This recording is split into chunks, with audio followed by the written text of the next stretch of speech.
Hello there, and welcome back to the channel. In today's story, we'll see what would happen if Order 66 had failed. I hope you enjoy. Now let's dive in. Our story begins on Coruscant. The office of the Supreme Chancellor was filled with smoke and silence. Mace Windu's body was gone, cast screaming into the endless night of Coruscant, but the Force still echoed with what had happened. The air felt wrong, as if reality itself recoiled from the moment that had just passed. Anakin Skywalker stood frozen near the shattered window. Moments ago, he had been a Jedi Knight trying to save the Republic. Now, he did not know what he was. In front of him, Chancellor Palpatine straightened his robes, his face twisted with satisfaction. Anakin turned slowly. "What have I done?" His voice cracked. Palpatine approached him like a patient mentor. "You're fulfilling your destiny, Anakin," the Chancellor said smoothly. "Become my apprentice. Learn how to use the dark side of the Force." Anakin shook his head, his mind racing. "I will do whatever you ask." Palpatine looked down at Anakin. "Good," he whispered. "Just help me save Padme's life," Anakin said, desperation bleeding into every syllable. "I can't live without her." Palpatine smiled. "Henceforth you shall be known as Darth Vader." Something inside him collapsed, and something else filled the void. Dark, burning, hungry. Anakin dropped to one knee. "Thank you, my master." Sidious turned toward the cityscape beyond the broken window. "There is a great purge to be done." Palpatine faced him again, his tone suddenly cold, precise, military. "The Jedi have betrayed the Republic," he said. "They attempted to assassinate me and seize control of the Senate." Anakin clenched his fists. "What must be done?" "You will take the 500 first," Palpatine said. "You will march on the Jedi Temple and eliminate every last Jedi within it." Anakin hesitated, just for a fraction of a second. Then he bowed his head. "Yes, my master." He turned and strode toward the door, black cloak trailing behind him like a shadow. As the doors sealed shut behind Vader, Palpatine exhaled slowly. The endgame had begun. Palpatine moved to a long obsidian table. With a single motion, he activated the central holocommunications array. One by one, holographic images flickered to life, clone commanders from across the galaxy. Each stood at attention. Palpatine straightened, his voice smooth, controlled, and utterly merciless. "Execute Order 66. Across the galaxy, the command rippled outward like a dark wave. Clone troopers stiffened. Hands moved to blasters, weapons were raised, and then something went wrong. The pain hit first, a sharp, searing pressure behind the eyes, as if something deep inside their minds was fighting back. Memories surged, laughter in barracks, shared victories, Jedi generals who bled beside them instead of commanding from afar. Brotherhood. Choice. Across battlefields and star systems, clones faltered. Blasters wavered. Some fell to one knee, clutching their heads. Others lowered their weapons entirely. The Order screamed inside their heads, but for the first time, they did not obey. On Kashyyyk, Commander Gree's rifle slipped from his hands and clattered against the floor. He turned to see Master Yoda standing beside him. "An order from the Chancellor," Gree said, breathing hard. "It's like something else was trying to control me." Yoda studied him carefully. "Most curious this is," Yoda said quietly. On Felucia, Commander Bly staggered, lowering his blaster as Aayla Secura turned in confusion. "It felt like something broke," Bly said, "like I was being forced, and then I wasn't."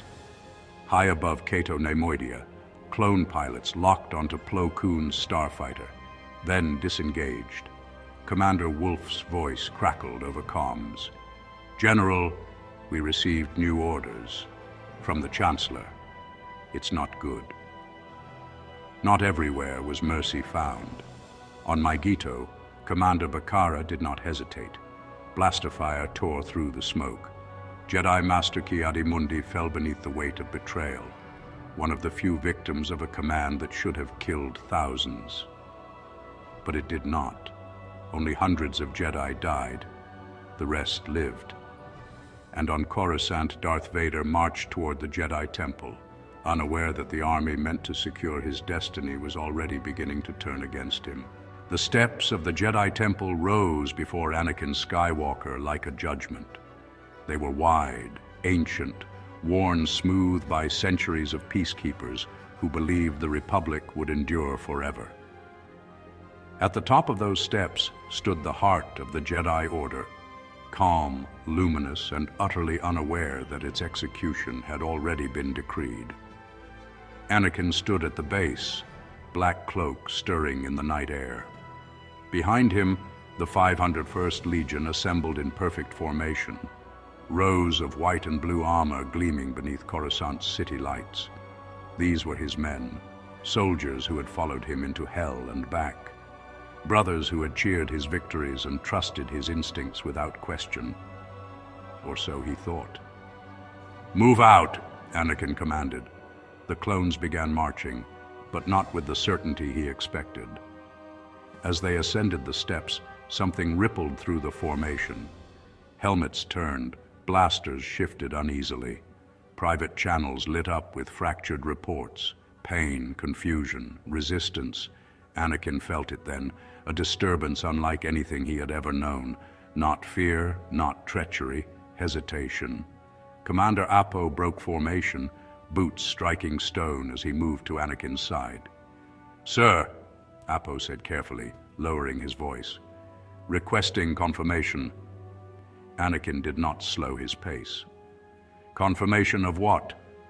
"Of the order." Anakin stopped. The entire Legion halted behind him. "You heard the Chancellor," Anakin said sharply. "The Jedi are traitors." Appo removed his helmet.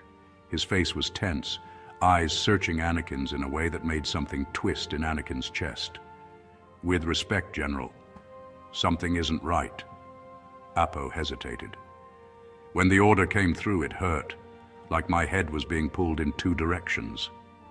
Anakin turned fully now, anger flashing across his features. "That pain is weakness," he snapped. "You're soldiers. You follow orders." Appo swallowed. "I've followed you through every battle," he said. "But when I look at you now, I don't see the general we followed." The words landed like a blade. "What do you see?" Anakin demanded. Appo met his gaze. "A weapon." The silence that followed was deafening. Appo stepped back and raised his blaster, not firing, just aiming. The clones behind him froze. Then, one by one, they raised their rifles as well, not toward the temple, but toward Anakin Skywalker. Anakin's breath hitched. "You will stand down," he said, his voice darkening. "This is your final warning." Appo shook his head.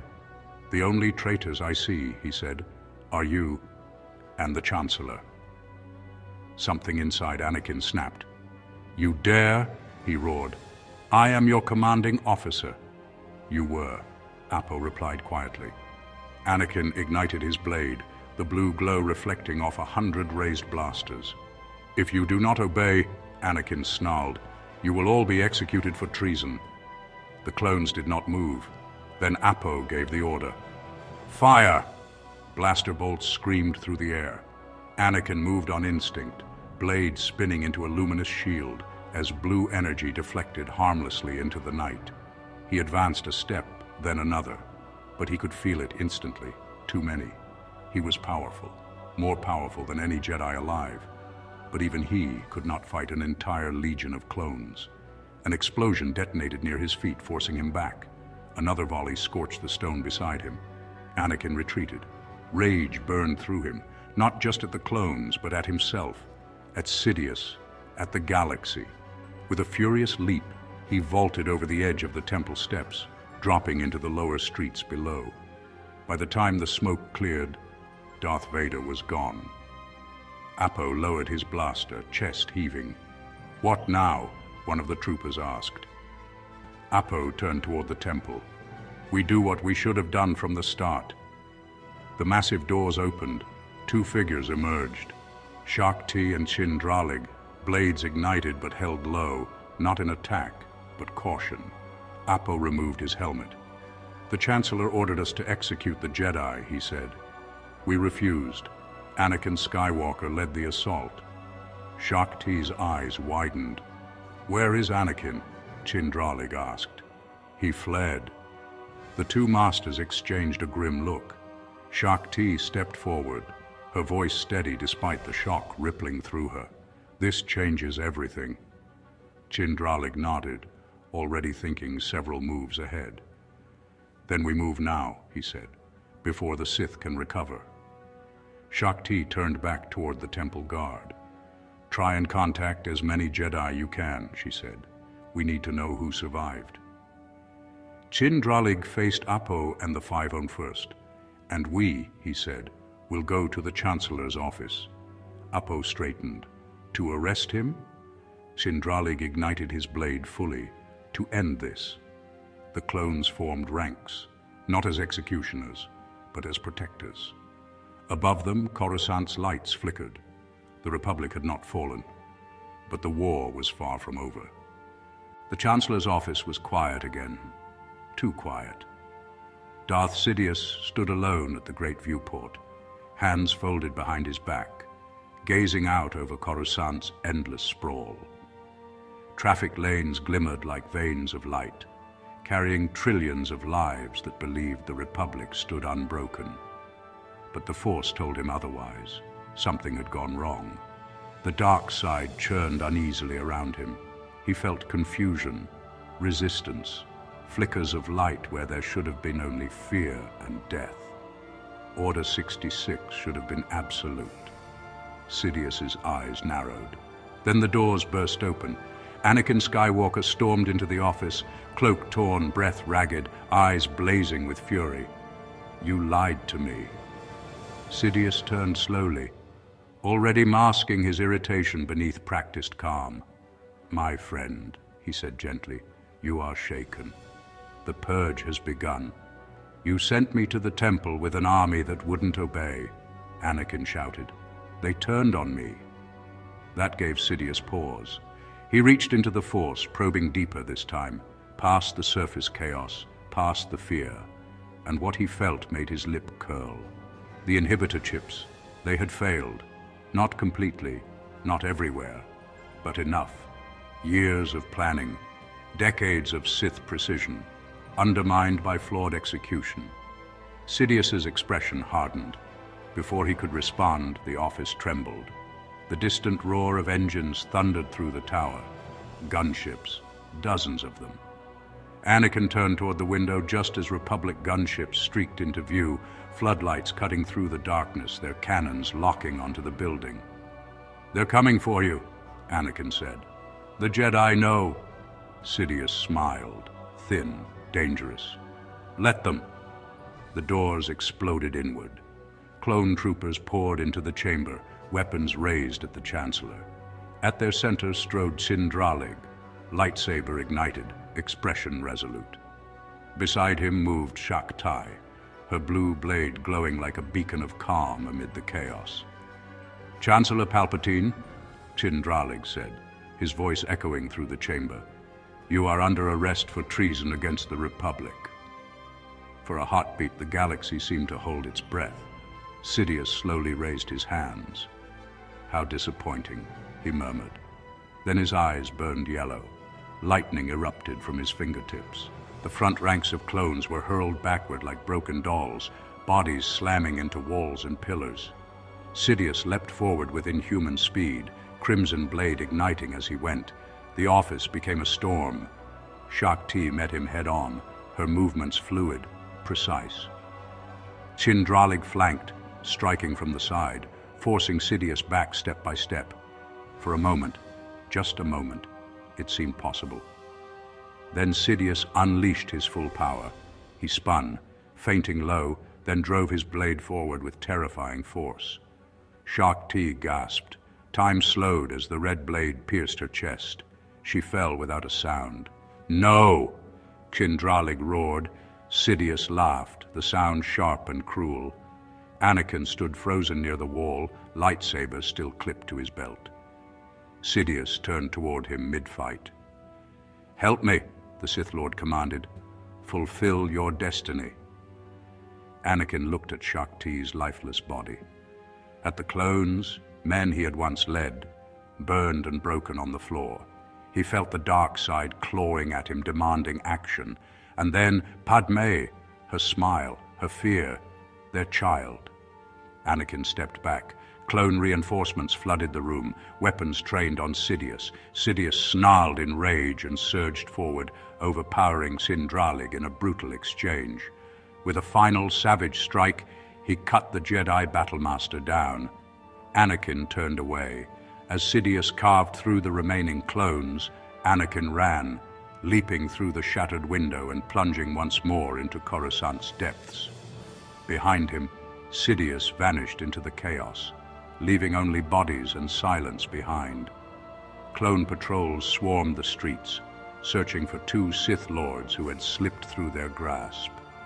Anakin hid in alleys and maintenance corridors, his body aching, his mind in ruins.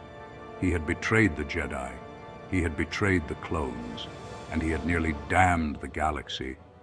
Then he felt it, a cold, familiar presence, leaving. High above the planet, hyperspace tore open. 6 massive star destroyers dropped into real space, blotting out the stars. Sidious's fleet. Anakin looked up, dread settling in his chest. He's escaping. No, not this time. Anakin stole a ship. As the engines roared to life, a single thought burned brighter than his fear. I will end this. Darth Sidious stood within the command tower of the lead destroyer, hands clasped behind his back, staring down at the city he had nearly claimed. His plans were in ruins. The Jedi lived. The clones had rebelled. The Republic knew, but the Sith endured. "Ready the fleet," Sidious ordered coldly. "We will burn their resistance from orbit if we must." A Sith loyalist bowed. "As you command, my lord." Sidious closed his eyes, reaching into the Force, and felt him, Skywalker. A single ship pierced through the chaos below, angling straight toward the flagship's hangar. Sidious smiled. "So, you have returned." Alarms blared across the star destroyers. Sensors screamed warnings. 6 Republic cruisers tore out of hyperspace directly in the Sith fleet's path, their red-white hulls blazing under Coruscant's starlight. Fighter bays opened. Hundreds of starfighters surged forward. At their head flew familiar silhouettes: Obi-Wan Kenobi, Master Yoda, Plo Koon, Aayla Secura. Beside them, clone pilots flew in tight formation. "Target the command ship," Obi-Wan's voice cut through the comms. "We end this here." Laser fire streaked across space as the first volleys slammed into Sith shields. Explosions blossomed like dying stars. The war that had consumed the galaxy for 3 long years reached its final battlefield, above the Republic's heart. Anakin landed in the hangar, skidding hard across the deck as alarms wailed. He leapt from the cockpit, cloaks snapping behind him. The hangar was chaos. Sith loyalists shouting orders, troopers scrambling toward ships, weapons firing blindly as tremors rocked the deck. Anakin ignited his lightsaber. Blue light cut through smoke and shadow as he carved a path forward, not with rage this time, but with purpose. He reached the command tower just as the doors sealed shut. Inside, Sidious waited. "You are persistent," Sidious said, turning slowly to face him. "I admire that." Anakin said nothing. "You could still rule," Sidious continued. "The Jedi are weak. The Republic is fractured. Join me, and your child will inherit an empire." Anakin's jaw tightened. "You used me," he said quietly. "You lied." Sidious's smile faded. "So be it." He ignited his crimson blade. Anakin answered in kind. The clash shook the tower. Their blades struck with blinding speed, each impact sending vibrations through the deck. Sidious fought with feral precision, every movement steeped in centuries of hatred. Anakin met him head-on. This was not the reckless knight of Geonosis, nor the desperate man on Coruscant. This was a warrior who knew what he had become and what he had to do. Outside, Republic fighters tore through Sith formations. One Star Destroyer broke apart under sustained fire, erupting in a violent cascade of flame. Inside, Sidious pressed Anakin back, lightning lashing from his free hand, searing metal and flesh alike. Anakin gritted his teeth and forced him back step by step. Sidious snarled, "You cannot win!" Anakin surged forward and force pushed him through the command doors into the hallway beyond. Sidious slammed into the far wall, fury blazing in his eyes. Anakin turned and slammed his hand onto the control panel. A red warning flared across the displays. Self-destructive sequence initiated. Sidious froze. "What have you done?" he hissed. Anakin met his gaze. "I'm ending this, once and for all." The countdown began. The ship shook violently as Republic cruisers battered its hull. Sidious lunged forward. "Only one of us leaves this ship alive." Anakin raised his blade. "Then let it be me." They charged. The final battle had begun, not just for the galaxy, but for Anakin Skywalker's soul. The Star Destroyer screamed as it began to die. Warning klaxons howled through its corridors. Red lights pulsed in frantic rhythm as the countdown echoed through the ship's systems, each second another nail in its coffin. Inside the flagship's vast hangar bay, the duel resumed with ferocity, unmatched by anything the galaxy had seen. Sidious struck first. His blade came down in a storm of crimson, each swing fueled by fury and desperation. The Sith Lord attacked not with elegance, but with annihilation in mind. Every strike meant to kill, to break, to end. Anakin met him head-on. Blue and red clashed, filling the hangar with blinding light and the scream of energy tearing itself apart.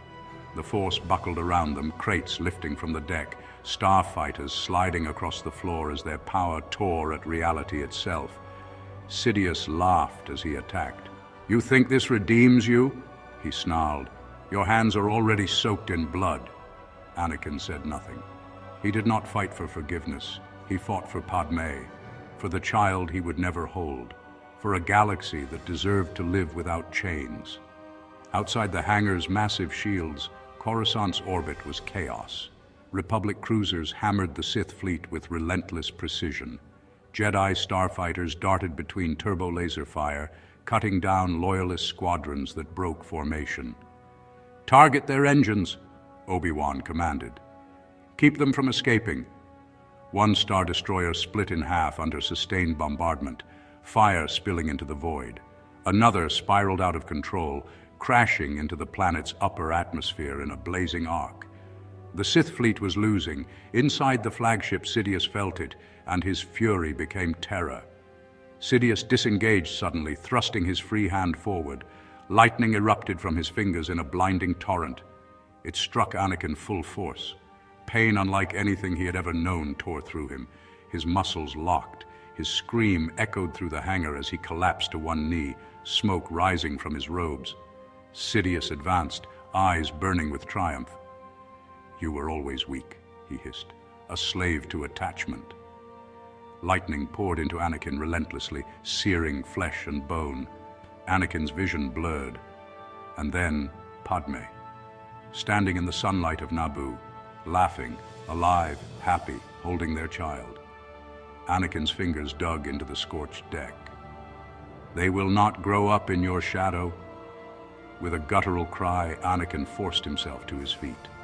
The lightning still coursed through him, but he walked forward anyway, each step an act of pure will, of defiance against fate itself.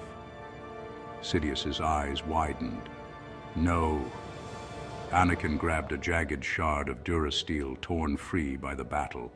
With the last of his strength, he lunged. The metal pierced Sidious's chest. The Sith Lord gasped, disbelief frozen on his face. "You..." Sidious whispered. The lightning faltered, then died. Sidious collapsed, crimson blades slipping from his fingers as blood stained his robes. The Sith had stalked the galaxy for 1,000 years, and now they were finished. Anakin fell beside him, body broken, breath shallow. The countdown reached its final moments. Through the shattered hangar shields, Anakin could see the battle outside. Republic ships pressing the advantage, Sith vessels exploding one by one. The galaxy was winning. He closed his eyes. Padme's face filled his mind, not in fear, but in peace. "I'm sorry," he whispered. "I finally understand." The timer reached 0. Light consumed everything. The explosion was seen from the surface of Coruscant. A blinding bloom of white light erupted in orbit as the Sith flagship tore itself apart, shockwaves rippling through the debris field. What remained of the vessel scattered into the void, its destruction final and absolute. Inside the Republic Command Center, silence followed. Then came the confirmations. The flagship is gone. No life signs.